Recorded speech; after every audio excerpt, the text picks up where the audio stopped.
Assalamualaikum warahmatullahi wabarakatuh.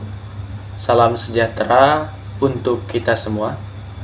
Perkenalkan, nama saya Bil Walidaini Khairuddin dari Program Studi Hubungan Internasional Universitas Tanjung Pura.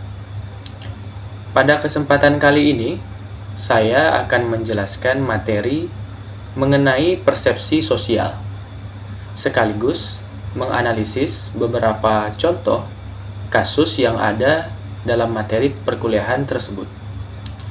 Persepsi sosial adalah proses ketika seseorang berusaha mengetahui, memahami, dan menilai orang lain berdasarkan berbagai petunjuk atau informasi yang ia tangkap. Proses ini bisa terjadi secara cepat dan otomatis, atau secara lebih mendalam dan penuh pertimbangan. Dalam persepsi sosial, terdapat 3 elemen penting yang menjadi dasar terbentuknya penilaian, yaitu elemen pribadi, elemen situasi, dan elemen perilaku. Untuk membantu memahami ketiga elemen tersebut, kita dapat melihat beberapa kasus sederhana yang muncul dalam kehidupan sehari-hari dan juga ditampilkan dalam materi perkuliahan.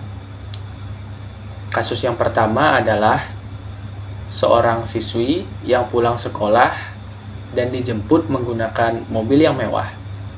Teman-temannya melihat kejadian itu dan kemudian langsung menyimpulkan bahwa siswa tersebut berasal dari keluarga yang kaya. Penilaian ini muncul karena mereka mengaitkan penampilan fisik, dalam hal ini mobil mewah, dengan status ekonomi seseorang. Kasus ini menunjukkan penggunaan elemen pribadi dan situasi dalam membentuk persepsi. Kita melihat bagaimana pengalaman dan stereotip membuat seseorang langsung mengambil kesimpulan, padahal informasi yang dimiliki belum tentu benar. Bisa saja mobil itu hanyalah mobil pinjaman atau milik kerabatnya. Ini menunjukkan bahwa persepsi sosial seringkali terbentuk secara cepat dan otomatis. Kemudian, kasus yang kedua adalah ketika seseorang melihat temannya berwajah murung. Tanpa bertanya atau mencari tahu, ia langsung menilai bahwa temannya sedang sedih. Penilaian ini didasarkan pada perilaku nonverbal, yaitu ekspresi wajah. Walaupun ekspresi wajah sering membantu kita memahami orang lain, namun interpretasinya tidak selalu akurat. Wajah murung bisa terjadi karena banyak sebab. Bisa jadi karena sedang lelah, pusing, atau bahkan sekedar melamun. Kasus ini menunjukkan bagaimana elemen perilaku dapat mempengaruhi persepsi sosial kita, dan sekaligus mengingatkan bahwa tidak semua isyarat nonverbal menunjukkan keadaan emosional yang sebenarnya. Kasus yang ketiga, dengan suara yang merdu. Dalam gambar, seseorang mendengar suara yang indah, kemudian ia langsung menyimpulkan bahwa orang yang menyanyi pasti cantik. Ini merupakan contoh dari halo effect, yaitu kecenderungan menilai seseorang secara keseluruhan berdasarkan satu karakteristik positif. Dalam kasus ini, kualitas suara yang bagus memengaruhi penilaian terhadap penampilan fisik, padahal keduanya tidaklah memiliki hubungan secara langsung. Kasus ini menggambarkan bagaimana elemen pribadi dan stereotip memengaruhi persepsi. Kemudian kasus yang keempat adalah seseorang yang mencium parfum orang lain, lalu berasumsi bahwa parfum itu pastilah mahal, karena wanginya sangat enak.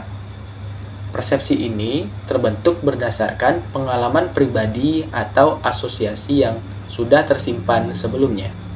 Misalnya, anggapan bahwa parfum mahal selalu beraroma yang kuat dan tahan lama. Dalam kenyataannya, parfum yang wangi tidak selalu mahal, Ini menunjukkan bagaimana elemen situasi dan pengalaman memengaruhi penilaian kita terhadap orang lain. Dari keempat kasus tersebut, kita dapat melihat bahwa persepsi sosial dipengaruhi oleh banyak faktor, termasuk penampilan, situasional, perilaku nonverbal, stereotip, hingga pengalaman pribadi. Persepsi yang terbentuk bisa sangat cepat, namun tidak selalu akurat. Oleh karena itu, penting bagi kita untuk selalu berhati-hati dalam menilai seseorang dan berusaha mengamati secara lebih menyeluruh sebelum mengambil kesimpulan. Demikian penjelasan mengenai kasus-kasus dalam persepsi sosial. Semoga dimudahkan materi ini dapat membantu kita memahami bahwa penilaian terhadap orang lain tidak boleh dilakukan secara terburu-buru dan harus mempertimbangkan berbagai faktor. Terima kasih atas perhatiannya. Wassalamualaikum warahmatullahi wabarakatuh.